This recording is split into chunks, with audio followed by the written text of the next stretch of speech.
کیا آپ جانتے ہیں کہ انسان کے اعمال لکھنے والے فرشتے انسان کے مرنے کے بعد کہاں جاتے ہیں؟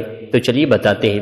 رسول اللہ صلی اللہ علیہ وسلم نے ارشاد فرمایا، اللہ تعالیٰ نے 2 فرشتوں کو اپنی مومن بندے پر مقرر کر رکھا ہے جو اس کے اعمال خیر و شر لکھتے رہتے ہیں۔ جب یہ انسان فوت ہو جاتا ہے تو یہ 2 فرشتے جو مومن پر مقرر کیے گئے تھے کہتے ہیں، اے ہمارے رب عز و جل، یہ شخص تو وفات پا چکا ہے، ہمیں اجازت میں رحمت فرما کہ ہم آسمان کی طرف رجوع کریں۔ تو اللہ تعالیٰ فرماتا ہے، میرا آسمان میرے فرشتوں سے پر ہے جو میری تسبیح بیان کرتے ہیں۔ وہ عرض کرتے ہیں، کیا ہم زمین پر ٹہر رہے؟ اللہ تعالیٰ فرماتا ہے، زمین بھی میری مخلوق سے بری ہوئی ہے جو میری تسبیح بیان کرتی ہے۔ وہ عرض کرتے ہیں، ہم کہاں رہے؟ تو اللہ تعالیٰ فرماتا ہے، تم میرے اس بندے کے قبر پر رکی رہو اور میری تسبیح، تعریف، کبریا اور کلمہ طیبہ پڑھتے رہو، اور یہ سب کچھ میرے اسی بندے کے لیے قیامت تک کے لیے لکھتے رہو۔